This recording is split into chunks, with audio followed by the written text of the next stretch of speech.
Patrick and Stephanie, welcome to the show. Thanks for having us. Thanks for having us. It's great to be here, Steve. Yeah, it's great to get the two of you here. And I have known of both of you for quite a long time. I think this is the first time that we'll have an opportunity to really have an in-depth conversation. So I think this is going to be a lot of fun. And we're going to focus mainly here on marketing. I think we've got two of the best marketers around. So this should be good. So let me just start by zooming out and let's talk about mindset. And Stephanie, I know you spend a lot of time in that area. So as you think about mindset, what is the mindset of a top marketer? Well, that's a great question. One, this might not be the expected answer, but I fundamentally believe, and I've seen it work 100 times, is belief is your greatest currency. Belief is your greatest currency. Right before I retired to Costa Rica, I remember we did a marketing study back before people were doing marketing studies. And we asked, what are the top 3 marketing ideas that you've used successfully? And what are the top 3 marketing ideas that you haven't used successfully? Do you want to know what the same 3 ideas were? I kid you not, it was right. This was a while. It was seminars, COIs, I can't remember, referrals. The same 3 things that the group reported were the most effective were, no joke, the same things reported as the least effective. And it's funny because I just wrote my column for Investment News and it was about how to let profitable clients go, which is not necessarily the common thing, right? But advisors are the only industry profession I know that don't give themselves raises. And a gentleman, first in 27 years, wrote a letter to the editor, no issues with that whatsoever. And he said, if I said that to my clients, and what I essentially said was, things are more complex, businesses change, right? We want this to be satisfying, therefore it's time to raise fees, right? All the standard reasons. He literally wrote me social media and said, if I said this to my clients, they would walk out enraged. Okay, great. So I looked him up, just wanted to know who I was talking to. He's been in business 30 years. He's managing $32 million. It's not a bad thing. That is not a judgment. But he literally didn't disagree with the premise of the article, which, right, was to communicate value to your clients, which is what marketing essentially is, just a different form. He wanted to argue about the words. That's the problem. A positive, right, what I call success state marketer will look at it and say, I totally agree with your principle. Those might not be the words I would use with my clients, but I can find some different ones that cover the same point and feel good to me. I'm going to go for it. And so if you do not believe in what you're marketing, how you're marketing, what you're communicating, or what you can deliver, you will always hesitate, shrink, be uncertain, and hold yourself back. It's this crisis of confidence that advisors suffer from more than anything else. If you believe that you can charge X or say X or do X, you absolutely can, right? Obviously in the bounds of, right, good judgment, being a good advisor, serving people's best interest. If you don't believe in your marketing, it doesn't matter how much you do, it simply won't work. And then of course there's methods, right? Patrick and I will talk about that best practices that work. But if you can't get over the hurdle of, and this is probably going to sound pretty familiar to some of you, I can't, I don't want to, don't know how. And this is not going to be popular. They're all excuses. They're all rationalizations. They're all justifications for staying in the status quo and settling for where you are. And when I talk to advisors about marketing, the first thing that I tell them is, if you want to market with me, that's great. We're going to double your income in half the time. But here's the deal. You have to be willing to set down the lollipop of mediocrity. You have to stop licking on the lollipop of mediocrity, because if you do it once, you take one lick, you will suck forever. Not elegant, but it's truthful. And people come up to me in conference hallways because they remember it. And so that's the point, which is we're so busy settling for our status quo and the mediocrity of our marketing, of how we're delivering value, of our work-life balance, that we don't go looking for the ways that work. Patrick can give you 100 examples of things he's doing that are working. I can give you 100 examples. Give you like five examples, but. All right, well then obviously, right? I mean, you need a good coach. No, I'm just joking. So the point is, if you don't believe in what you're doing, you're going to find a way. Your mindset will always stop you. But I know people who, when they believe in an idea, they are unstoppable. And when you have that belief about the value that I said, you want to deliver massive value to your clients, you want to run an excellent business, and you want to enjoy the ride and the rewards. And when you get into that belief set, everything else just becomes a function of how, and all the hows can be handled. Yeah. I was I would when just you- add to that quickly, like the belief side of it, like it's magnetic. So it allows you to assemble resources, people, everything just effortlessly starts to move towards you if you can vocalize what it is you're actually trying to do. And I find that too many advisors are transactional with their beliefs. When you ask them what they're trying to build, they'll say, well, my ideal client is 500,000 to $1 million and is tending to want to, delegate their financial planning. And those are the people that I look to serve. It's like, you didn't answer the question. That's not really like a belief around what you're trying to build. That's, who you can help to a degree, and it's still not specific enough. So I would agree with Stephanie around mindset. It starts with that. I feel like a lot of advisors they don't really know who they are as people, and what they believe to be true as individuals. And that kind of just permeates through every single area of the business. So their business is set up and their marketing is set up very unintentionally because they haven't been intentional about the starting point. So along those lines, one of the exercises that I often have my coaching clients go through is very much in line with what you two are talking about. And it's a simple question. And the question is, what I know to be true is, and then they answer that. And then they finish it by saying, because. So it's like, what I know to be true is this, because that. Yep. And then I say, okay, now answer that 15 times. So it forces them to really start thinking about what are the things that I really believe and know to be true. Yep. And what is my quote justification for that belief? How did I come about that belief? What is my experience? What is my knowing that I've come to the conclusion that I believe that? And once they go through that and they start drilling down, they start to see some connections and commonalities, I think, between those. But to your point, Stephanie, if you have that belief, you will find a way. Yep. And it starts with that belief. Absolutely. One of the things I noticed is when you think about those mindsets that hold us back, particularly, this, Steve, right? When it comes to marketing, it's the I'm too or I'm not enough. I can't tell. In the span of a week, I heard I'm too young and I'm too old from obviously very different people. I heard I'm a guy, I'm a gal, I'm this, I'm that. And all those things are stories that shrink you. That's it. Because you can look in the world and see people who aren't as smart, aren't as competent, aren't as capable, aren't as caring, aren't as committed, who are doing, quote, more and better from a revenue perspective. So it just tells you that the methods are available to anyone who's willing to do the real work. And the real work is to understand what are the stories standing between me and that next level of success, which really boils down to your point, Steve. One, you've got to make a commitment that I want to grow. Because I fundamentally believe that growth is good. I can't tell you how many successful founders in FinServe that I do and have worked with that get stuck at a certain point, whether they're CEOs or advisors, because they've hit that threshold of success. And in their head, that next level of success and money means I'm going to have to work too much. I'm going to sacrifice things for my clients. It's going to be too complicated. And those stories actually stall us and stuck us, or I'm an imposter. People are going to find me out. I can't charge that. I'm uncertain about my value. And what I say is we should ultimately be able to communicate our value and our message confidently without hesitation or apology. And that to me is the biggest mistake in marketing, is we get so hung up on what about this or what, and those are all just excuses and rationalizations to keep us from taking the steps that we need to move into better marketing.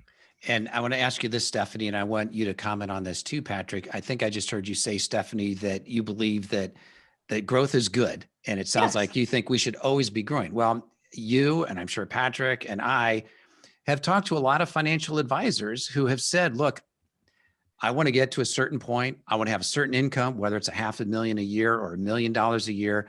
I want to have a practice that's comfortable where I've got lots of time to spend with my family. I can take a month or 2 months off in the summertime and travel. I can work from the mountains in Colorado if I want to. I've got some virtual staff. Is there a problem with that? No, you just described half my clients. Well, right. But you just said we got to keep grow. I mean, a lot of these people are like, hey, I don't want to keep adding staff. Well, we're talking about mindsets around marketing, right? And Patrick, I think, sees this too, is one, you have to, I won't say have to, as a coach, right? There's no have to's. I invite you all to really get clear on the role of growth in your practice. Rule number one, do not grow because everyone else is growing. this idea of right comparison and contrast And there's bigger is a better. lot of that goes on in the industry. It's the word. It does not serve our industry at all, because the way that you show up and add value to a client and the relationship that you have with your business is a deeply personal one, right? I have been bought, I have been sold, I've been on Fortune 200 company exec teams, I've been a little solo, I've worked with everyone in between. They're different models for working and living. So your most important thing is, what is the role of growth in my life? If you're in the, like a lot of our clients in coaching, right, the gearing up mode, growth is going to be a primary focus.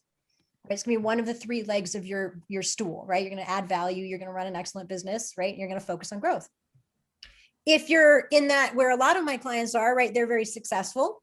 They've got those $1 million+ practices, they're Fencer founders, and their lives are busy and complicated. They want to simplify their success. So they want to learn how to grow in a way that doesn't stuck them where they are, right? I call it the stress of success and the complexity, and right, you can't leave the business or you worry about it. And so when you can get to a place where you can grow with that level of intention, you want to galvanize all your marketing around the goals and the outcome that you're trying to create. So trying to build a lifestyle practice where you have $1 million in revenue and 100 great clients, and you take months off a year, totally doable, by the way. Got a bazillion stories for you guys if you don't believe me. I know you two do. I'm talking about the listeners. But it's all about how you market. And if you're in that place of kind of maintaining your pace, then you're gonna brand and grow to an extent to make sure, right, you've got stability in that, right, withdrawals and clients, sort of, but that's a very different growth curve than someone who's like, hey, I want to double my revenue over the next 3 years. How am I going to do that? Those are very different modes. And so what we always talk about is, like with Limitless, it's about building a wildly successful practice and a life you love. The life you love part is important. If, like a lot of my clients, you're in lifestyle mode, you want to build a practice that allows you to take that success and exchange it for free time. If you're like Patrick and other, right, I've got clients, really successful, growing, doing great stuff, very ambitious, you want to take all of that efficiency and productivity and you want to reinvest it in your growth. So there's growth mode where it's like, hey, I want my $1 million or $500,000 practice. I want half to quarter of my time off. I want to do great work for my clients. And then I take my Fridays and my months off, my 30-hour weeks. And then there's growth mode where you're like, I've got a goal and an outcome, and I'm, here's what I want to do to go for it. And those are different modes. And if you get clear on the role, most of us don't, by the way. And I say this with the utmost of respect for anyone listening, is that most of the people that I work with who are wildly successful are growing by momentum over clarity. We just get used to growing. It's what we do. We're good at it. Yes is the answer. I love the shiny idea. That's another 100. Like, let's do it. Let's do it. Let's do it. There's a price and a tax. We all know what it is. But as you get bigger, that tends to stall you out. And so there's just a lot that we can do to shift our perspective. And when we reframe it, we can come at it with much better focus. And then that allows us to design our marketing and our strategies, which are very practical and tactical. There's no theory there. That allows us to design the strategies in the way that 100% serve the goals that we have, which is very different than let's do this, let's do this, let's do that, and looking at it in the aggregate. So the example I give people is, if you want your car to go faster, you don't want to get behind it and push it behind the racetrack. And then you want to hire another body to help you push it and hire another body to help you push it. That's what we do. What we want to do is stop the car, lift the hood, bring in the experts, dissect everything, put it all back together, turn the key, and have that baby just go cruising at 150 miles an hour because we did the good work. So I'll stop there because I know Patrick, what are your thoughts? I mean, I agree with everything that Stephanie said.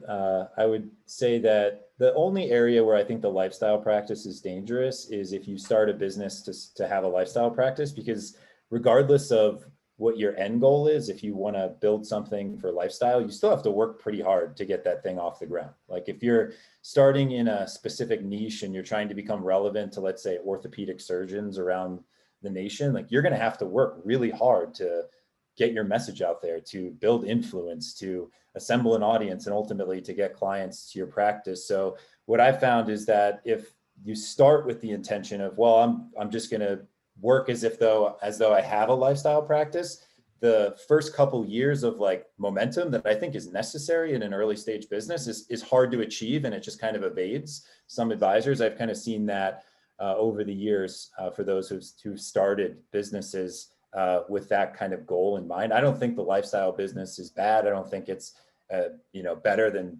building an empire. I think it's just different. Like Stephanie was saying, I mean, I'm probably a little bit more on the empire building side, just because I enjoy seeing people reach their potential, and I like to play a role in that. So having a team of people that can build something faster together, to me, is exciting, versus having the same conversation over and over again for like 45 years. It's not, that's just me as an individual. It's not right or wrong. It's just how like I view my own personal growth and development. And I think I've had to check myself at times because of that. And it's definitely presented challenges personally and professionally. It'd probably be easier to build a cash flow lifestyle business and structure it in a way where I could work, 20 to 30 hours a week or less, depending on how well I was able to streamline everything. But for me, it's just not really as fun. And I know for a lot of advisors too, they want to move out of a production role, move out of a relationship management role and into a leadership role. And that's not a bad thing. And I feel like we do talk about lifestyle businesses as being this thing that we should all aspire to achieve. And we've kind of started to look down upon those that are building beyond that. And I think that's a mistake too, because there's a lot of really talented entrepreneurs in our industry, and that should be encouraged. The idea of entrepreneurship beyond $1 million in revenue, to employ the next generation of financial planners and kind of build the industry out beyond what it's been, this brick and mortar kind of decentralized, industry, and professionalize it a little bit, I think is important to deliver, a more consistent experience to the consumer. Not to say that the lifestyle advisor is not delivering a good experience. In most cases, they're delivering an amazing experience because they've been part of the larger firms and have made a conscious decision to leave. But I do think as an industry, we could probably do a better job of kind of promoting both of those outcomes for advisors who are entrepreneurial in nature. And one of the things that I think is, and I'm going to say ironic, that's probably not the right word, but you think about what's happened with technology. To your point, Patrick, technology has enabled the solo advisor to be successful and be able to thrive, because now we can work from anywhere. The pandemic has taught us that we can be virtual and we can run a very successful, high-performing practice totally virtually if we like. And so technology enables that. And I'm curious for both of you, if you think about the generation, the millennials in particular, and you think about my generation, more the baby boom generation, we kind of had a certain mentality. My generation was more about working for a big company, that sort of thing. The millennials and probably the Gen Zs, and I love your comment on this, they seem to want to have much more flexibility in their work environment. And I think that's probably why the idea of more of a lifestyle advisory practice is so appealing, because of the ability to have a really good income, to determine the number of hours that I want to work. If I want to take time off or whatever, I can do that. So I love each of you to comment on how the ability to have a lifestyle practice enabled by technology enables entrepreneurship to actually flourish in today's world. I'll take that one first, Stephanie, and then you can build on please. it. But I would say that, the Gen X, Gen Y, I think they value optionality more than they value like the scarcity. I feel like the baby boomer generation was a little bit more built around this idea that risk is meant to be managed, which is great for our profession, right? We need a financial plan. We need a retirement planner. We need to protect against these risks. And we stay at employers for very long periods of time. We have a pension plan. They're looking to control risks, control those outcomes. Whereas the risk that the Gen X, Gen Y generation views as a risk is not having options. So like we really value optionality in the way that we view our career choices, our living choices. Pretty much every decision that we make is through the lens of having optionality. So I have seen a lot of advisors opt for a more flexible environment when it comes to their relationships, their work, their life. And I think that's great. I think it's going to allow for a much more diverse workforce. I think it will allow for advisors to become successful on their terms versus like what, one of the wirehouses tells them is the definition of success based on the number of, now I guess, LinkedIn messages they're going to send instead of cold calls. But I think it's great. I think it will change the way that this industry operates. And it is difficult to build influence virtually. This is a relationship business. It's built on trust, and trying to build trust with someone through a video screen, through social media, through other forms of interaction, through digital content, it's more challenging, frankly, than building trust in person when it comes to people's money. So I think I would actually argue with that, but let's do it. Maybe we can address that. We'll give Stephanie, if you have a comment here about. Well, one, I want to talk about a couple things. One, I keep saying one, I like five now, right? Taking notes as Patrick and you have been talking. I really want to challenge with absolute respect to Patrick. I respect him. I love what he's doing, right? He's doing amazing stuff.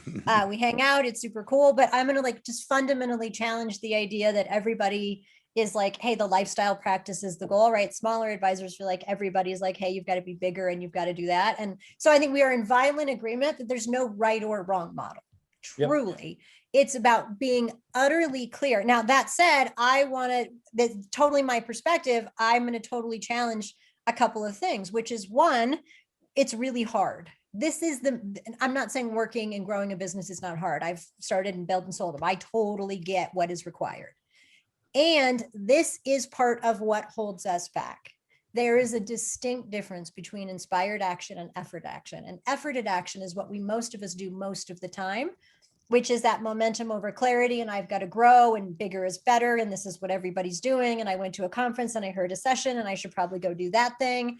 And you're just constantly trying to figure it out, right? Is it this? Is it this? Is it this? And to Patrick's point, really good marketing is based on clarity of audience, of goals, like where is growth in my practice? Who am I trying to reach? What am I trying to say to them? But also in consistency. Consistency compounds. And one of the biggest mistakes people make in marketing is they start something and it doesn't work the first or the second time and then they quit. Oh, I did an ad, I did a webinar, I did X, it didn't work, I'm done. Hey, did you do that more than once? No. Well, that's probably why it didn't work. So the biggest mistakes in marketing, we could talk about them all day long, whether you're a small firm or a large firm, honestly have nothing to do with size. It's not about whether you're a lifestyle or a big firm. I see billion-dollar firms make the exact same mistakes as solos.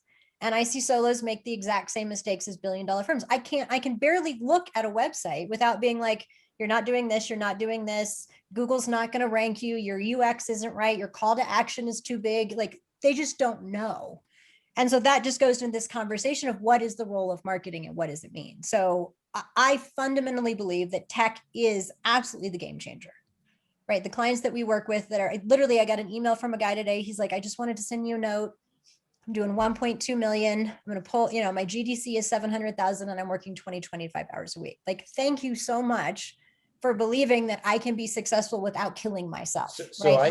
I think if you've built a practice now and you convert to virtual, it's amazing. It's an amazing outcome for everybody. However, I think building influence from the start virtually is incredibly challenging. So I'd be curious to hear from either one of you on this topic. Yep. Start to finish, what is the journey that an advisor would need to take as far as what specialization could they be successful in building influence virtually, and how would they go about doing that, working less than, let's say, 30 to 40 hours a week and not spending significant amount of money on building influence? Well, I can give you a few examples. So Adam, who's in our coaching program, he's one of our coaches, right? He tripled over this course of, I think, a couple of years.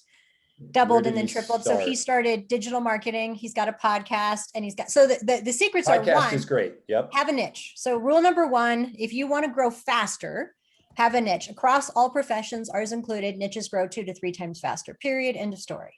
Now, I know half of you are like, wait, I have clients. What do I do? Right. We've done this 1,000 times. You can, promise you can do it. You have to get the belief system in place that you can do it in order to get the behavior and the business systems in place. So if you don't start there, it won't work.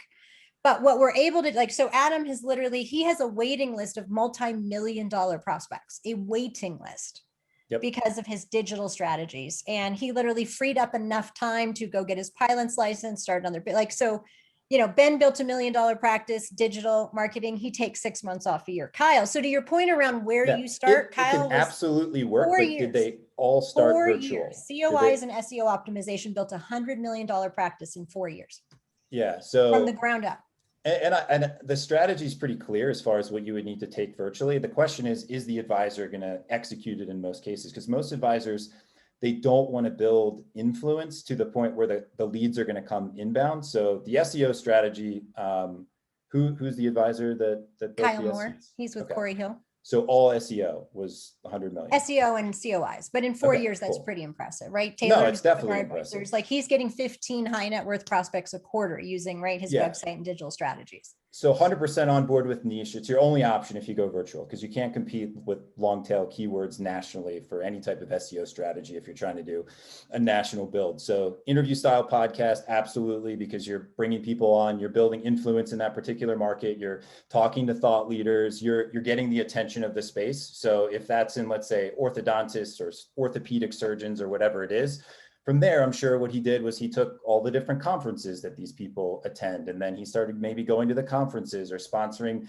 different lists and sending emails out to others in that space, and potentially started doing some virtual events. And so it can absolutely work. And it takes a little bit longer. And frankly, it takes a little bit of a personality. It does. It takes about 3 to 4 years, I would say. Takes 3 years. And see, this is the thing. And I agree with you and I disagree with you, right? I totally agree with you and I totally disagree with you, right? So one of our advisors, who's one of our coaches this year, his name is Ben Brandt, right? He does a podcast for retirees. He is not, if you listen to him, if you meet with him, he is a quiet person. He's got 6 kids. He kind of keeps to himself, right? He's great on his podcast, but he is by no means a natural marketer. So I really do want to take, like, for those of you who are starting, I'm not telling you that you're going to start and you're going to have $100 million practice in 12 months. There is work to be done. Yeah. But I will absolutely challenge the depth and degree of you have to work so hard, because if you get good digital strategies, like what you just said, Patrick, the question was, hey, tell me how an advisor does this. So I was like, oh, you could do it this way, or this way. And then we went to, well, it's all about the execution. Yeah. Well, yeah. So I heard 3 or 4 examples, but there's like over 750 people in like the XY planning network. And I know hundreds of advisors who have kind of flamed out on the virtual model. And yes, you and I can paint the picture from like start to finish, awareness through evaluation to decision. What are all the things that they need to do in order to be successful? But it's still really hard to build. Oh, it's all hard. Like, let's be business. honest. What you're talking about is basically going. I just want to make sure world. that the listener base doesn't get the sense that we've cherry picked 3 or 4 people, and now it's so easy to build a virtual business from the ground up. Like it is difficult in most cases. Well, I mean, aren't we always cherry picking the examples of people who've executed well? You can pick an example of someone that built $1 billion firm on COIs or social media or podcasting.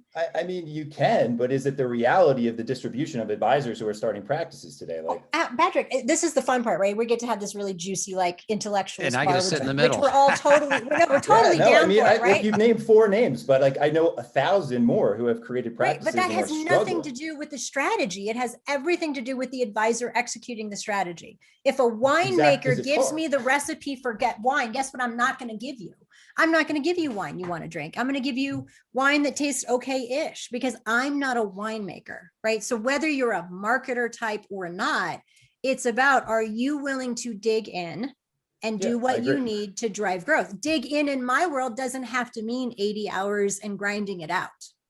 That's where I'm just constantly going to, and in our work every single day, 80 hours. I 100% agree 80 hours. I'm just saying if it's 20 hours a week, it's going to take a little bit of time in order to build up that momentum, right? But like 40 hours, which is totally reasonable if you're doing the right things. And as you said, and I agreed, from a belief standpoint, if you know who you are, who your business is built for, you pick the appropriate specialization, you go to the market with the right offer, you price it appropriately, your brand's on point for the audience, you can absolutely be successful with 40 hours a week. I just want to make sure it's not like you just start a practice and, oh, wow, like, you know, you're virtual and everything's going to kind of come to you very easily. Like it does require work, and it requires execution in the right areas strategically. So like one strategic misstep as far as the specialization or the platforms that you're using to get attention or any of that could cause dramatic differences in the timeframes to achieve success or to achieve success at all. So I've just found that like the simplification of like, here's a few people that have done it, therefore, obviously it can be done. Like, yes, it can be done, but there's thousands of examples where it hasn't been so easy. And Patrick, let me ask you this. I heard you say just a minute ago that there's lots of people that have flamed out of the XY network, and I'm not throwing XY under the bus. I'm not saying XY. I'm just saying in general, people who have launched practices. So we'll scratch that. We're not talking about XY. The people that have tried to start a virtual practice. So I'm a believer that you can absolutely do that. And while I'm not a financial advisor, I'm in the coaching business, and all of my coaching is all virtual. And we develop really deep relationships virtual. And most of my clients, I've not actually met them in person. It's all been either via Zoom or actually just over the phone. So I think that can be a very intimate relationship, because I'm hearing these people in my ears, and I have to be so focused and so concentrating on the conversation, because I'm not having this visual of us being in the same room together. But my question though is, for the people that you've seen that have tried to run a virtual practice and have not been successful, what do you think is the cause? I mean, I've got some distinctions that I want to make, but I don't want to put any seeds in your head here before I give you a chance to comment. I mean, I think the big one, and we'd all agree on this, is going to be the mindset, right? So we talked about that earlier in the podcast. Like, if you're unclear about who you are, who you serve, why your practice was built in the first place, what you believe as an individual, you will not build the business that you set out to build, because you haven't intentionally set out to build that business. So like, that's 90 to 95% of the success. From there, I think that it's really comes down to making sure that at that point, that the specialization that you choose is energetically aligned to you, where you feel natural when you communicate with those people, and then that you use to get in front of them makes sense based on how they consume information, make buying decisions. And the biggest tactic that I see advisors make who start virtual practices is they choose a specialization that isn't naturally aligned with them, or they choose a specialization that there's really not a product market fit. And in this case, the product is the advisor. So they go in a strange direction with that choice, and there's no tactics or platforms or channels that you can really use to get those people's attention. Or maybe it's just not a market that really cares or has a very well-defined pain point. So what I've seen is it's very easy to set up a virtual practice and to build the tech stack and to pay the organizations to get going. You throw the launch party, and then the champagne kind of runs dry. And it's like, okay, well, what is the actual strategy and those points of execution that I can reliably go to day in and day out in order to build that momentum, in order to get that compound interest and eventually have influence in the market?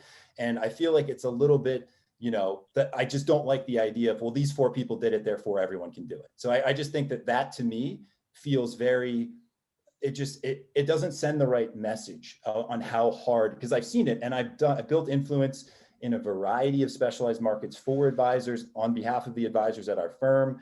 And I know what it takes. And it takes copywriting, it takes design, it takes podcast production, it takes talent, it takes, interpersonal skills. It takes a lot of different things in order to build that effectively.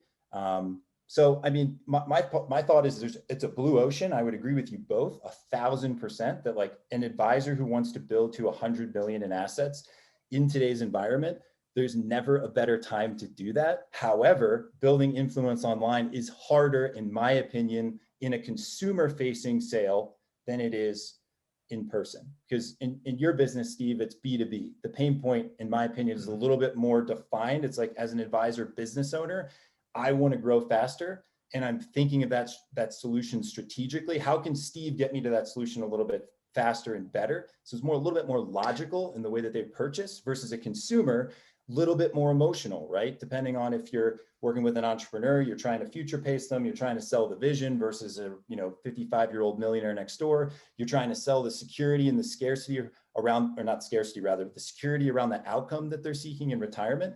It's just a different sale. I've done both B2C and B2B sales. I can sense that there's a difference in that process, virtually versus in person. And I spent $30,000 as soon as the pandemic hit on webinars. And we ran retirement facing webinars on Facebook. We had over 150 calls get scheduled through a webinar that I personally did on the pandemic. It was an automated webinar. And we ran them through a 4-call sales process, just to see what our closing rate would be with my best salespeople and me on the close, to see if we could get people who didn't know us from Facebook through a webinar to book 4 calls and then close as clients. We only closed 2 clients. And the reason why is that trust barrier, because we didn't have enough influence. So 100% agree with, absolutely, you can build a virtual business, but you need to invest in influence. You need to do things in the right order. And we need to acknowledge that there's people on both sides of that outcome, and that distribution is wide, and we can't just narrow in on the outliers on the right side of the distribution. Yeah. And I know, Stephanie, you'll have some comments here too, but just very briefly, I agree with you, Patrick, as far as B2B is different than B2C. Clearly there's different dynamics that take place there. The one thing about the influence, I know we touched on this thing about podcasting, I'm a podcaster, obviously you guys podcast. So that I think is such a great medium for people to get to know you. And I can't tell you how many times I've heard it and how many times my advisor clients have heard it who do podcasts, that when they'll say, hey, a prospect will reach out to them and they'll say, I've been listening to your podcast for the past year. I feel like I really know you. And so it really, once that person reaches out and the time is right for them, the sales cycle at that point is really fast because 100%. so much of it has been paved because of the podcast or because of videos that they might be doing. So I think with today's technology, it really shortens the time it takes for someone to develop trust even before I ever even talk to you. And so I think that's a huge benefit, but you're totally right as far as it absolutely takes work and you got to get all these different pieces right. And to Stephanie's point earlier about the consistency, you can't just do one webinar and expect that, oh, this didn't work. I only got 20 people to show up and 2 people scheduled a 15-minute intro call and neither one of those did a 1 hour from there. So it's a consistency. I think we're saying the same thing. 100% agree with everything you guys have said. I think it's just the magnitude of everyone's having, I know I'm putting words in your mouth here, Stephanie, but just this idea that everyone can do it. And I know they could if they did all of the right things. It's just, I think it's a little bit more complex than some of us are making it out to be. I think it's not as complicated as people make it out to be.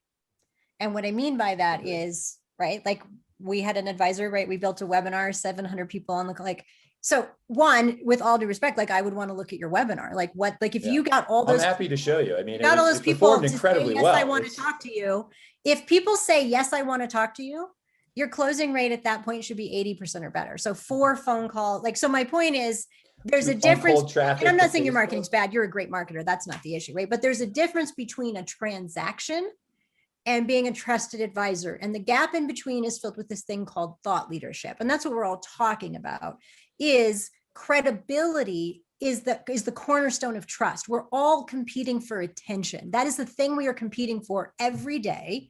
So one, the reason, to Patrick's point, that people drop out of XY or any other firm has nothing to do with XY. It's a good system. It's because people don't know how to follow through on their marketing because they're good advisors, not necessarily great marketers or practice runners or business owners. And to Patrick's point, they have to be willing to do the work. That work will include either figuring out how to do it yourself, build a team of virtual resources around you, totally doable, right? Our coaching program, we have all that teed up for everybody. You just click the button and go. 2, you can figure it out yourself, right? Full on DIY. Great place to start to learn. Wouldn't really recommend it if you value your time overall. And 3rd is, right, you can join a firm, you can join a Patrick or someone else, and you can let them do it for you. And there's no right or wrong. But I also want to make it clear that when you do it right, this is the challenge. When you are clear on your audience, on your position in the marketplace, when you're clear on the presence that you're going to show up with, this is why people drop out.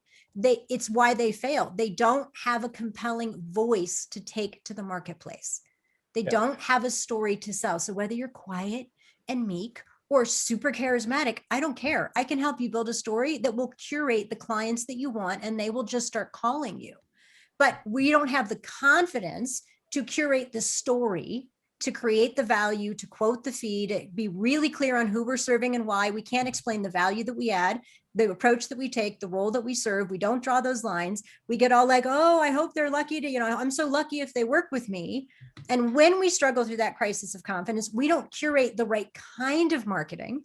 And to Patrick's point, you have to say, if I'm going to do this, I'm not going to half-a it, right? I'm going to do it well, which means I've got to have my voice in the marketplace. I've got to know my story. I need to know what my call to action is. I need to know what my offer is. Most people I talk to don't even know what their offer is. I'm what's your offer? What do you mean?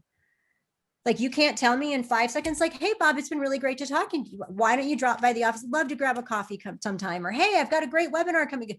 People don't even know what their offer is. So the problem with marketing isn't people's intention. Most of the people listening to this podcast are good advisors that want to do good work for their clients. Marketing is this thing that, to Patrick's point, can be complicated, but I also do not want to let people believe that it Has to be.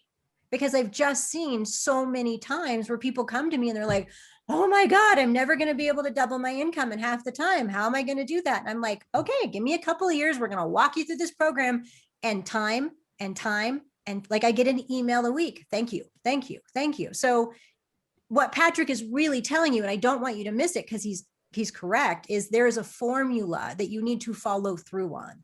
And if you're going to do SEO optimization, you don't throw up a website with some pretty pictures and nice words and think I'm going to get 15 high quality. Like, no, you've got to know that your brand isn't what you say it is. It's what Google says it is. And most people don't even know how Google works. They rank your website based on your mobile version. No one pays attention to that. They rank your website based on your UX. How long do people stay on your website? If it's less than 2.5 minutes, you get deranked. If you have a call to action that takes too much of your screen space, you get deranked. So you can spend 20 grand on an amazing website and be like, hey, I did all the stuff. People can come to your website. You're not even reading you don't even know what your analytics are. And then you're not even, to practice what, you're not doing the functional things. Like, you have to turn best practices into proven practices. And that's the gap. Whether you join a firm like Patrick's, you hire a coach like me or Steve, you go out and hire a virtual marketing team, your job is to bridge that gap with leadership. Leadership is your voice, it's your value, it's the position that you hold firm to in the marketing place. And like Patrick said, when you own that, oh my God, ladies and gentlemen, there's going to be a gravity that is so compelling that those people will come to you. Your job is to build the channels through which they can come to you. So your job is to get clear on who you serve, how you want to market to them, choose the channels, digital or otherwise, then focus and follow through on those channels and turn best practices into proven practices, right? Oh, I'm going to optimize my website. How do I do that? Oh, I'm going to build a great website. How do I do that? I'm going to do digital marketing or COIs. I would say like the website, right? Because a lot of the times we refer to the website and SEO as being relevant, but it's really not relevant in like most niches as far as SEO. If you're not going to rank for national terms, you can only rank for local, or you can rank for long tail keywords that are, let's say, would be related to a specific profession. So you're going to struggle if you're an advisor working virtually focused on SEO, trying to generate traffic, unless you're going after things like expats and this is where that's the niche, right? So that's why you need a niche. If you're just like, I want to work with anybody in financial planning, Google doesn't know what to do with you. Well, even if you have a niche, like not many people are searching for a financial planner for orthopedic surgeons. Like the long tail keywords are going to be very narrow, and they're going to be very specifically related to complex planning topics. The number one Google search is still for financial advisors. The number one Google search is still financial advisors near me. Exactly. And if you know that the number one Google search is financial advisors near me, right? One, you can always prime yourself for that. But two, if you have a niche, which you should, you're going to link and keyword and backfill and article. You're going to do all that stuff so that people end up on your website anyway. And when I see people do that, I'm not trying to contradict. The opposite of building a specialized niche and building influence is building a local SEO strategy, because by nature of a local SEO strategy, you're building a localized practice where people who are searching for a financial advisor near me are looking to meet with a financial advisor in person. Yes, but if your clients are retirees over the age of 50, that works great. I don't have enough hands to count the number of $1 million practices I have. I'm not saying it doesn't work. This is where the semantics come in when it comes to marketing. And when we say like, hey, it's easy for people to do this, and then we reference SEO. So let's clarify this. This is because Patrick and I really do agree on most things. So like Jeff and I had this debate about whether financial planning is commoditized. It was the same conversation. It's just nuance, truly. And I love these conversations because otherwise it's boring, which is at the end of the day, it's all about how you execute. If you execute SEO halfway or COIs halfway, you're going to get a halfway result. But I've seen advisors execute brilliantly on all the wrong things. So, I mean, like you could execute on social media. Like, let's say you wrote a book, right? And then you executed on social media, you did some SEO, like you executed these things to the maximum degree, like, and your ideal clients, your strategy wasn't aligned with those platforms or those tactics. Your execution can't outweigh poor strategy decisions. So I think where we're lacking in a lot of cases is not necessarily the execution. Like I've definitely seen people get shiny object syndrome, right? And you've seen this too, I'm sure, being, in the coaching space.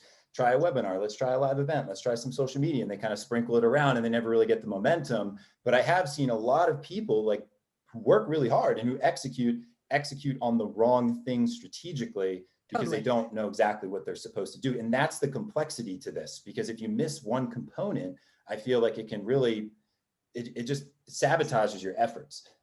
So I just wanted to point that out because, like SEO is just one of those things. I'm a little sensitive to SEO because I feel like a lot of people focus on SEO and then they talk about influence-based marketing in the same voice or same sentence. And it's like those two things are totally different. Like SEO is point in time. I have a broken arm and I'm searching for someone to fix my broken arm, and influence is I'm going to spend time and energy strategically advancing relationships with centers of influence, with key prospects, creating avenues like podcasts and things to bring people in and show them that I have thought leadership and those things to convey. So again, I know we're probably saying the same thing here to a degree. I just, with SEO, I get a little bit, just want to kind of point that out. And one thing I want to double click on what you were just saying there, Patrick, because I want to make sure that everybody really understood what you said, because I think it's a key point. You mentioned that we could be a great executor, but if we're executing the wrong tactic or the wrong strategy, it's all for naught. I mean, it's like that old saying that, I'm climbing the ladder of success only to find it was leaning against the wrong wall. And so what I think I heard coming out of you was this idea really of more systems thinking. And we've got to think about our marketing, not as a series of discrete tactics, but we've got to think about everything that we do is part of a larger whole. So if we're going to do SEO, if we're going to do webinars, if we're going to do center of influence marketing, if we're going to have a social media campaign, all these things, we can't just throw them against the wall and see what sticks. We've got to think strategically about how does this fit in to the bigger purpose. And Stephanie, I think you started off talking about this in terms of the overall strategy that we're driving toward. We've got to have clarity on that, and we've got to have confidence in that strategy and the belief in that. So everything has to be thought of as a part of a whole. And if I change this here, it's going to affect that over there. So I guess I'm trying to get us all to put the systems umbrella over all of this and not just tactical, I'm going to try this, try that, and see what works. Well, I think one of the biggest mistakes that I see advisors make, Patrick, I'd love your perspective on this, but I think advisors think marketing is building a website, throwing some pictures up, slapping some stuff over here, making a few COI phone calls, trying a couple things over here, and this marketing thing doesn't work. That's not marketing. Good marketing, really good marketing, is a business system. And yes, your personality and your charisma can add to that. But if I follow your personality and charisma, there's a natural system to it. You always talk to people. You always ask about them. You always engage. You always have a next step. There's a model to that success that good marketers pull out of the person and embed into the process. So when I sit down with clients, I tell them you and I we love marketing. I love it more than life itself, but we got to get really clear on one thing. Really good marketing is not sexy. It does not sizzle. And when about the time that it bores you to death and you want to put a pencil in your ear is about the time that it starts working. It is a function of lather, rinse, repeat. But to Patrick's point, and I think to yours, you must have clarity. So this is the momentum over clarity. We spend so much of our time marketing, growing, moving forward without the clarity of, is that energy being invested? What am I investing my time, energy, and capital in? And to what effect? And the effect for most people is a lot of mediocrity. So to Patrick's point, it's not easy, but it is simple. The challenge is that simple is hard. So this is one of my favorite sayings, which is when your vision is clear, your decisions are easy. If to Patrick's point, I'm an average advisor with no niche in a middle-sized town in the middle of Averageville, right? Aside from going out and getting a niche, I'm going to rate it COIs or the internet, right? So on an SEO level, my clarity there is, do I want to do personal marketing or scaled marketing, digital marketing or some combination? And then based on that, what's my strategy going to be? Well, if I want to do digital marketing and, then I'm going to do SEO, then I'm going to need to have a strategy that supports, to Patrick's point, my clients, my geography, and the practice I have. If I'm, trying to build thought leadership in a niche, I can use that SEO strategy, but I can also use this influencer strategy. And you want to thoughtfully, like a buffet menu, look at all of your options and then intentionally choose the ones, right? I look at it as granimals. If anyone is as old as me, I'm 48. I remember granimals, right? You take the giraffe shirt and the giraffe pants and you can't mess it up.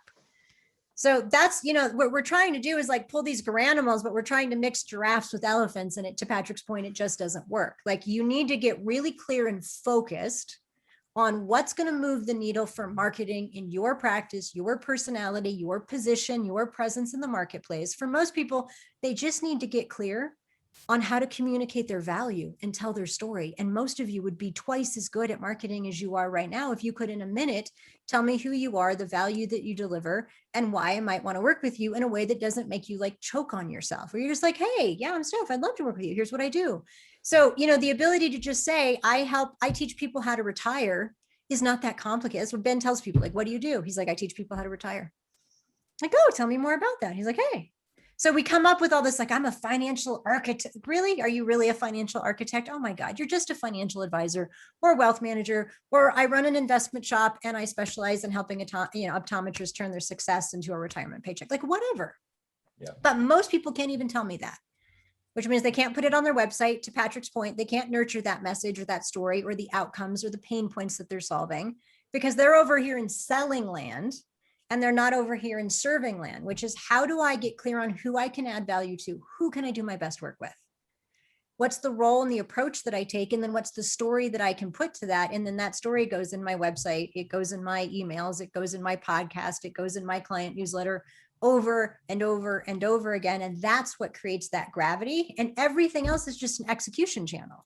Am I going to tell that story via my website? Am I going to tell that story via email? Am I going to tell that story via my podcast? Am I going to tell that story via speaking? And all those channels lead to, right, to you ultimately. Yeah, I think I would agree with that. I think it's just what I've seen is that people have, without realizing it, they start to specialize, and then they start to have a multi-specialty kind of approach to their practice. So, having like let's say a local SEO strategy to accommodate that retiree who could be a good client, but then also let's start a podcast for orthopedic surgeons. Yeah. And before you know it, you're kind of straddling both fences, and then your communication style and your email strategy becomes watered down. You're not segmenting your lists, and you're trying to communicate to two people who have different needs and different mindset around why they would even buy your services in the first place. So I think the key is to acknowledge, and I think we'd all agree on this, that the decision to specialize, the decision to pick a niche or a niche or whatever, is the most important thing that you can do in your practice, because it's going to affect your pricing, it's going to affect your brand, it's going to affect how you package your offer, it's going to affect your marketing strategy. And what I've seen is that it dramatically affects your marketing strategy. So like, if you think about entrepreneurs versus the millionaire next door, like, I'm going to fly around 4 times a year, and I do, because that's my market that I focus on in wealth management. And I'm going to go to a mastermind event with other entrepreneurs in like Cabo, Mexico. And then I'm going to go over to Croatia, and I'm going to network with those people, versus a retiree. I'm going to hold a educational seminar on taxes and retirement at the local library next week. Right. So it's just a totally different process. And I feel like that's really, it just needs to be a start to finish type of situation, where it's like, how do I get them attention? How do I get from them attention to interest? How do I get them from interest to, intrigue, to the point where they're ready to buy? And I feel like that multi-step process is where I see a lot of holes, and I see the industry try and fill it with, here's more marketing things, instead of take a step back. Let's think about the journey, start to finish. So I know we all agree on this. But that's kind of the area that I think is challenging, is there's so much that the advisor needs to think about when it comes to marketing and focusing in on this stuff. It's easy to just say like, okay, well, this person was successful for this reason, just do the thing. And it's just, sometimes it's not that easy, because their temperament is really important to the marketing strategy. If someone's temperament is such that they're not going to feel comfortable doing business development, they're going to need a totally different strategy than somebody who's if they're not comfortable doing business development, as they listen to this webinar, they're going to want, right, you should evaluate your options and your growth strategy. It's true. But what we're trying to do is, right, teach people that marketing doesn't have to be this big scary thing that you have to have this amazing charismatic. Now, I'm not saying, right, if you literally hide in the closet and read journals and you don't want to talk to people, marketing is going to be harder for you unless you meet people where they are. And that's the key to marketing. You have to meet your people where they are, right? I've got clients who are just like, they're technical geniuses. They don't, like, marketing feels so unusual to them. But the interesting thing is their clients are kind of just like them. Which means that their clients don't like to be marketed to in the traditional way, right? So it's much more of an expert strategy versus a marketing strategy. And so that's, I think, if I was going to distill kind of what we've talked about down into like a model that people can take away, one, clarity, like we're all in violent agreement that you need to know who your audience is. To Patrick's point, like double, triple down. If you know that your clients are optometrists or retirees or salon shop owners, everything you do can be branded to them. Your service model, your agendas, every single thing that you can do can be so focused on them that you do half as much and you get twice as much credit because of the focus that you're bringing to it. But clarity in your audience, your strategy, right? And your channel, how you're going to market. There are channels to marketing, COIs, digital, etc. Choices, that's what we're talking about, is once you're clear on what you want to do, what the outcome you want marketing to create for you is, the role it's going to play, then you want to get clear on the choices that you have and that you're going to make. Am I going to join a firm that can do this stuff for me? Am I going to do it all myself and figure it out? If so, what are the best resources available to me? Am I somewhere in the middle? Can I join a coaching program? Can I hire a coach? Can I find a friend? Like, what are the options available to me? And Patrick's absolutely right. When your vision is clear, your decision is easy. And when you're really clear on something, the choices become easier. And then you get to take action. And the third part of this is consistency. Consistency compounds. Consistency compounds. I could say it 1,000 times and it would make the point, right? Consistency compounds. So if you're clear, right? Clarity, choice, and consistency. If you cover those three bases, and to Patrick's point, you're willing to do some work, right? This is not an hour a week, but it also doesn't have to be a 20-hour a week, 20-year proposition. Like, I literally consistently have people building really successful practices in a couple, 2 or 3 years. So it's about how you focus your time and energy on marketing and to what effect, and how do you find the right practices that we know work, right? SEO works, webinars work. How do you find the right ones for you? And then consistently put them in place so that not you can hit perfect, because you won't hit perfect out of the gate, to Patrick's point, but so that you can refine, right? You're practicing imperfect. I did the webinar. What did I learn? Okay, next time I'm going to do this differently. Hey, here's how this prospect meeting went. Here's how I went through my discovery. Here's how I did my triage. These questions worked. These questions didn't. You should constantly be refining that until you hit, right, sort of the goals or the outcomes or the metrics, however you're measuring it, of what you want to create for your marketing. So I want to switch gears here just a little bit. So earlier, this idea of voice came up. And so we're going to get a little granular, maybe a little tactical here. So I think we're all in agreement that the idea of having some kind of niche for most advisors is a good idea. But once you've identified that, how do we think about the advisor's voice, particularly if they're going to have a social media presence, if they're going to have a podcast, and thinking about their audience? How do we think about developing my voice so that I'm authentic? What thoughts do you two have on the idea of your voice as your public persona? I guess I'll start, and then Stephanie, you can fill in the gaps here, or disagree with me. Either way, we're good. I would say for me, I start with the avatar or the ideal client journey, or sorry, ideal client profile. So what we tend to do is I put advisors through, it's probably a similar process that you guys use in your coaching program, but it's called Advisor DNA. It's a proprietary tool that I've created that breaks advisors into 4 kind of archetypes. And they're obviously going to weight to those archetypes collectively as well. It's not like you can slice people into one particular thing, but it's either rainmaker, connector, guardian, or architect, based on kind of how they draw energy from their work day to day, just to get a sense of like who they are and how they like to show up at work and in their life. And we match that with their Myers-Briggs. So we kind of overlay it. I feel like the Myers-Briggs is a good personality tool to just kind of get a sense of how people would naturally show up and tackle a project, for example. And then from there, we figure out, okay, well, who are the people that you would, and to Stephanie's point, when she said, hey, you're a little bit introverted and it looks like most of your clients are engineers, it's probably because you're similar and you interact in similar ways to them. We found the same thing to be true. So we try and figure out how our clients, our advisors, how they interact, how they think, how they buy, how they sell, and try and match them with some type of a similar personality, unless they already have like a natural market that they're going into and have had success, demonstrated success, and a track record there.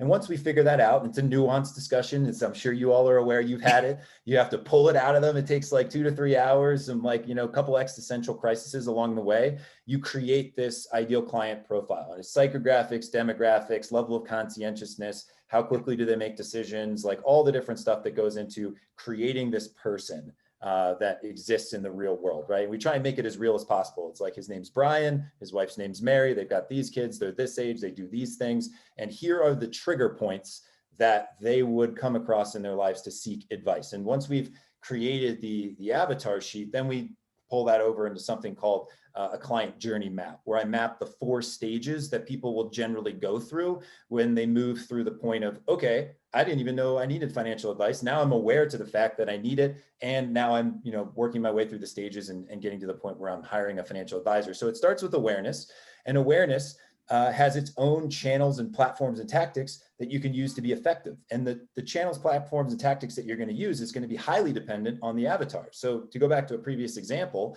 a podcast, an interview style podcast might be phenomenal for awareness for entrepreneurs as an example, but not very great for retirees, right? Like maybe a direct mail piece might be better for them, or a podcast that is more talking head, where you're kind of communicating out about financial topics related to retirement, kind of like, Ben Brandt does, for example.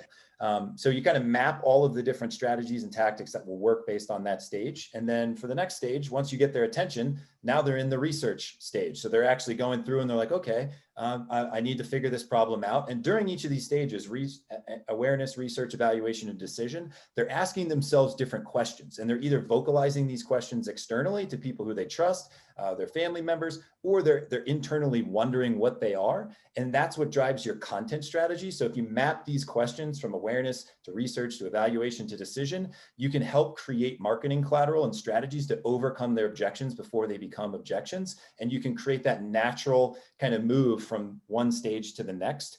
And the key is that not only does your marketing need to map to those 4 stages, but your business development process, the way that you package and present your offer, where you meet with these people needs to map. So everything needs to map in order for it to be effective. Like if I take an entrepreneur into a mahogany walled office and I'm like, here's our 4-step retirement plan process, they're going to be like, who the heck is this guy? I just went heli skiing with him like 2 weeks ago in Utah. He wasn't talking about his 4-step process on the trip. But if I'm like, hey, here's a whiteboard, we're going to do a wealth vision, we're going to brainstorm some potential scenarios. Great. I'm speaking his language, right? So the way I view it is you need to figure out who that person is, map that person very specifically, break out exactly how they would find you. What are the questions that they're externalizing? What are the questions that they're asking internally?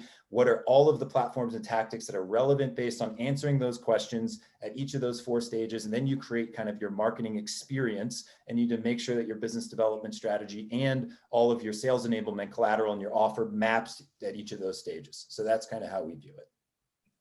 Yes, yes, and yes. And the reason that most people's marketing isn't more effective is they just like to skip over that step. They just want to go straight to I'm going to do some stuff. Truly, seen it 1,000 times. And Patrick, I don't need to repeat all that. He's absolutely right. He did a really, really beautiful job of breaking down the philosophy into, a practical proven system. You've got to do all these things, right? Steve, you and Patrick and I do this all day, every day with people. But what it really boils down to, I think to Patrick's point, is beyond what that should give you is a story that's meaningful to the people to whom you are telling it, which, by the way, you're not going to like this, means it's irrelevant to everybody else on purpose.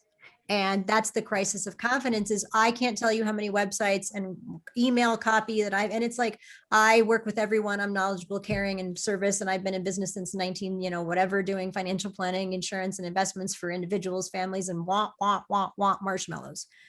No one heard anything I said. But if I'm like, I work with retirees over 50 who are retiring and within 5 years, my brain cannot help without my conscious permission. It's simply going to say, relevant, not relevant. If relevant, I'm going to devote some intellectual resources to it, and I'm going to pay attention. We have 60,000 thoughts a day. 80% of them are subconscious. We don't even know we're having them.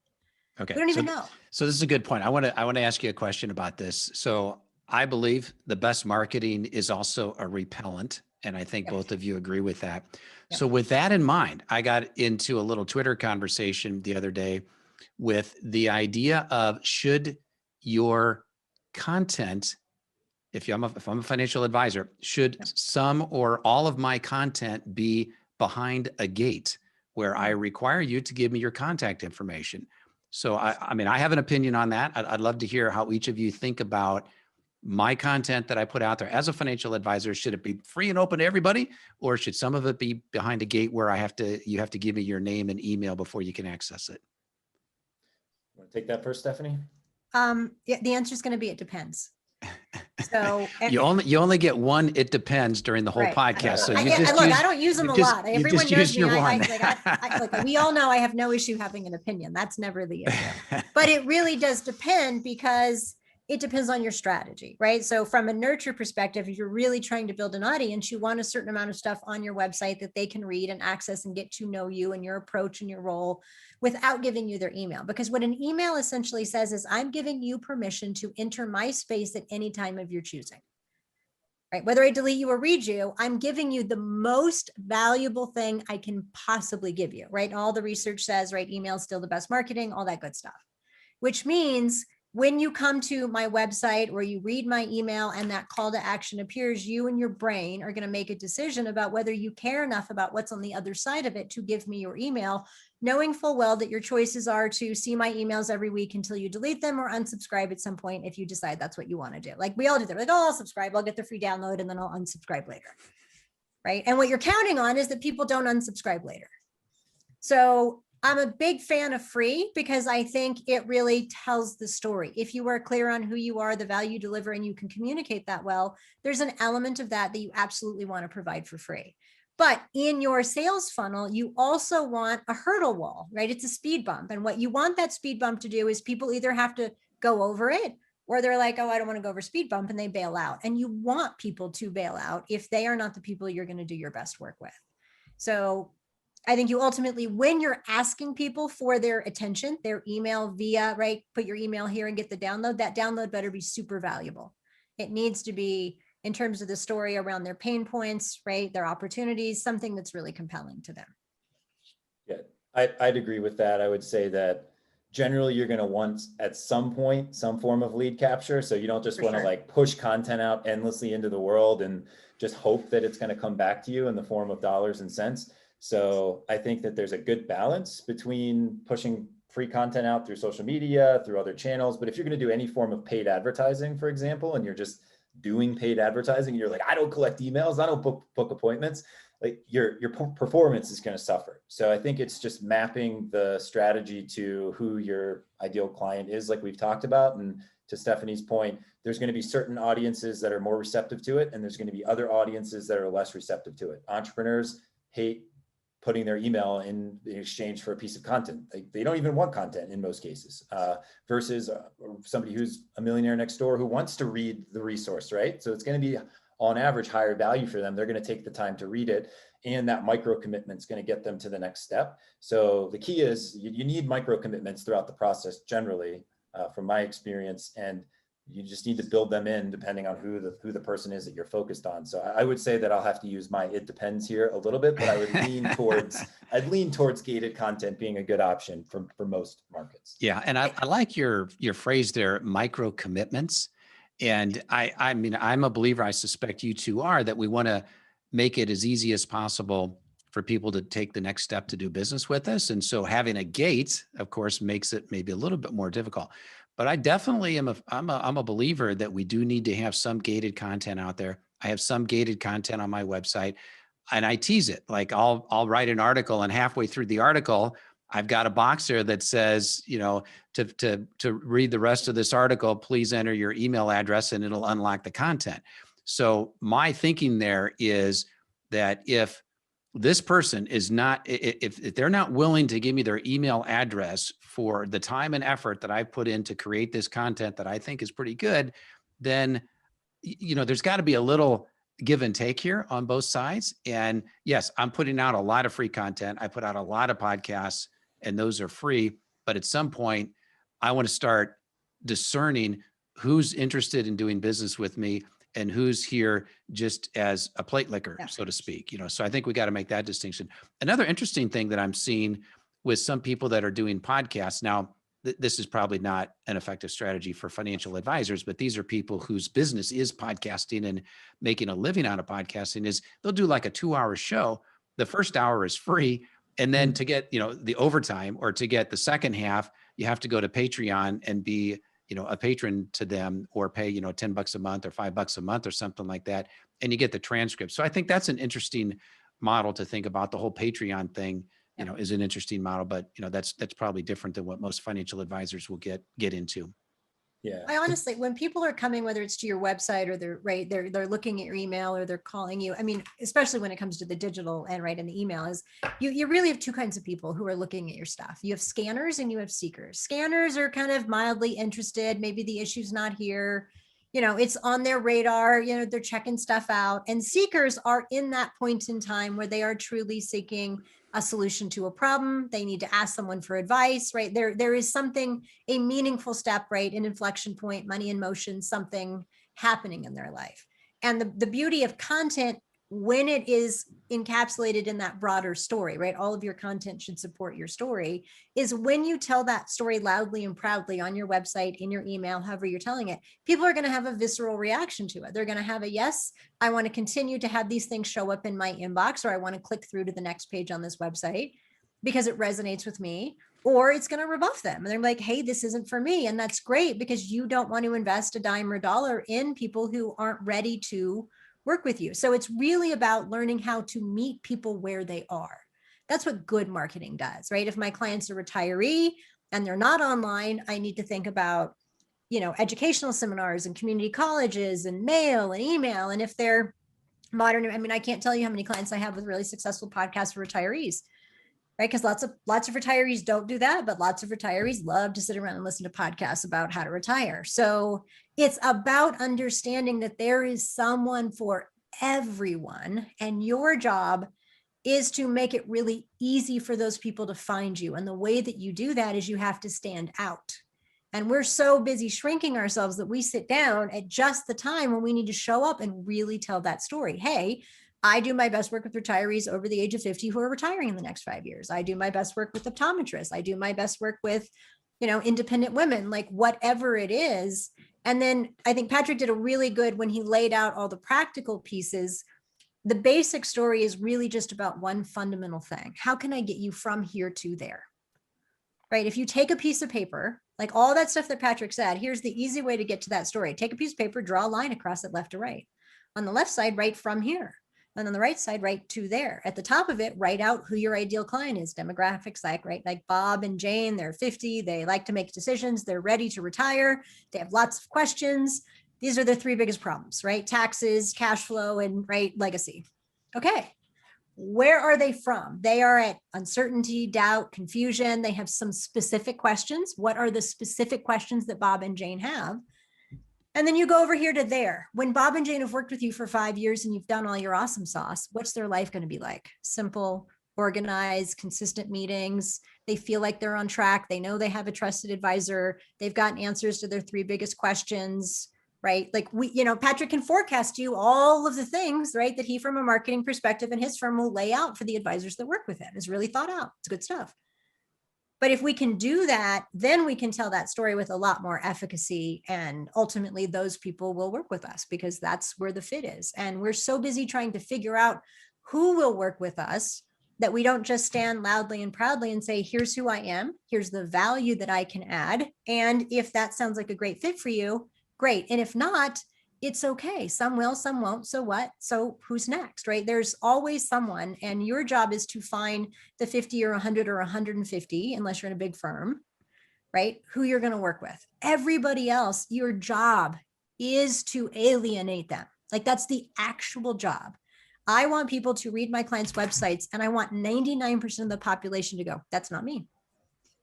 Yeah. And I think that is such an important point. And yet it's so hard for people to say, and this kind of gets back to this idea of voice that I was talking about here just a little bit ago, that you want to create a voice, again, that's authentic and real and genuine to who you are, but your voice should repel a lot of people, because you want to just speak to those people who say, that's what I need. This person is speaking my language, is singing my song here. And that's someone that I think I could really connect with, and they're going to be able to have a great impact on my life. So I think this idea of creating the voice is important. And this idea of your marketing actually repelling a large chunk of the folks is something that is spot on, but it's also hard for people to actually do. So I think, we could talk for hours here. We may have to do a part 2 So I think we'll go ahead and wrap here, but I want to give each of you an opportunity to make a final comment. Could be about anything we've already talked about, could be something new that you want to share. And for folks that are listening here as well, just let them know how they can get in touch with you guys as well if they want to stay connected with you. So who wants to go first? Patrick, you want to go? All right. Yeah, happy to. I would say keep your that, hand my big takeaway, and I've said this, I think that there's a huge opportunity for advisors who want to go virtual, build a practice from 0 to 100 million. I think that it is filled with landmines, and I think it's harder than most people would tell you that it is. I think, Stephanie, you would disagree with me on this. And I agree with you that 95% is going to be mindset, belief system, all of the things that are going to align someone in a way that allows them to be successful from strategies and tactics standpoint. But I do think it is challenging, and I've seen the challenge, and I want to acknowledge it because I feel like it isn't all that acknowledged on a lot of podcasts in the industry. There is a lot of discussion around that, everyone should be leaving and starting their own independent practices, when in reality, at this point, I have like a 7-8 person marketing team, and like all we do all day is marketing. We do paid advertising, SEO, sales enablement, collateral, all the stuff, right? And it's heavy, trying to get an advisor from 0 to 100 on the influence scale to where they actually have a level of influence where leads are coming in inbound. And I don't think it's for everybody, but there are ways that I think that you can build a successful practice that's aligned with who you are as an individual. If it's not that whole, I need to go build a massive practice and become influential, all that stuff. So you can absolutely leverage some of the tactics that Stephanie mentioned today around SEO and things like that, COI marketing, referrals, all that stuff absolutely works. So I think that would be my parting thought, is like, I'm like measured in my optimism because I've just seen how much people struggle with getting it to that point. And I just want to acknowledge that there have been people who have fallen along the way. And I guess my offer is a lot of the content and things that I push out, acknowledge the fact that I think it's hard. It doesn't mean I'm right. I just acknowledge that I think it's hard. And I think that it's a very complicated process to move people from that point of, hey, I don't know who you are, to, hey, I'm willing to become a client, and sequencing everything in a way that gets them to that stage without having to spend a ton of money or time iterating to continue to dial it in. I guess what I sell is I have 2 companies. I've got the Model FA, which is more of a consulting program. It's less of a coaching program. So it's time bound, it's cohort based. Our goal is to coach you out within 8 weeks. So we help you pick a niche. We help you figure out your marketing strategy, map your avatar, create your ideal client journey map, point you in the right direction strategically and otherwise on how to build that exact marketing strategy, and then set you up from a business development and a referral standpoint. And I work with 2 other consultants, David DeSell and Dan Allison, because we all have different expertises in getting that result. And then our goal is to watch you fly, because I've just seen too many people take off and then crash into the ground with the best intentions. So that's kind of our goal on the consulting side. And then on the RIA side, we manage about $2 billion in assets. The name of the company is called WealthSource. And what we do is take advisors who have a desire to become influential, acknowledging that it's hard, and then the marketing team comes around you and scales your influence. So creative director, media buyers, copywriters, designers. If we have good raw materials, like an advisor who is actually a good product, who has a story to tell, right, which is 95% of it, we can scale that and help them get to market faster and help them build a better quality of life, frankly. But either way is completely fine. I think some advisors should be entrepreneurs. Some advisors should team up. It's just, it really depends on your personality and what your goals are. But that's kind of what I do. Excellent. Stephanie? Yeah. And I think Patrick does a great job of what he does, right? We've talked a lot over the years, and I've seen the stuff that he does. And I think he's really good at marketing. When I think about like, wow, what is the one thing that I would want to leave with everybody listening? Like, oh man, I don't want to put the pressure on you, because No pressure. I always hate that question. What's the one thing? So, well, could you have told me that before, so I could have come up with something really good, right? But here's what I'm going to tell you. And it is in real agreement with Patrick, but it's going to sound a little bit different. So I want you to catch the nuance of it, which is marketing isn't magic. It is a model, right? It is absolutely, like, if you listen to Patrick, what he's telling you is he has systematized the archetype. He has systematized the media buys. He has he's built an ecosystem around what he knows, right? If I put you as an advisor in the middle and I hub and spoke everything you need to do, to his point, there's a lot of stuff. And you don't have to do all that stuff, right? So it is truly about getting clear on what your story is and who you're telling it to. What's your strategy? Because if you pick one or two really defined strategies and you follow the model and execute them over the course of 3 years, even if you're not the super marketing advisor, right? If you're like that, obviously it's way easier. Let's just be honest. But if you're not, over the course of 3-4 years, you can absolutely build a wildly successful practice and right, have a great income and time that you have to enjoy it, which is the big part. So, when you think about, I obviously retired, as everybody knows, to Costa Rica, but I unretired a few years ago to start Limitless Advisor coaching for the very reason that I really wanted to teach people what I had learned about mindset, off in my 3 or 4 year sabbatical. And really, mindset is 80% of your success. Carnegie Institute did a study in 1906. I can't even believe that this has been shelved for that dang long. 1906, they did a study that identified the 3 primary factors of success for people. It's also health, well-being, all of it, right? But let's just call it success. Skills, environment, right? Environment, where I am, the broker dealer, the custodian, right? The firm I'm with or not, the town I'm in or not, right? Movable, always movable. Skills, have them or can get them, pretty straightforward. You can be an awful marketer. You can go get marketing skills. You can get good at speaking. You get good at anything, or you can hire it, even better. And psychology or mindset. Okay, we've been talking about it. That makes perfect sense. Here's the kicker. There are studies revealed, and it's been done right consistently since, 80% of that success is driven by our mindset.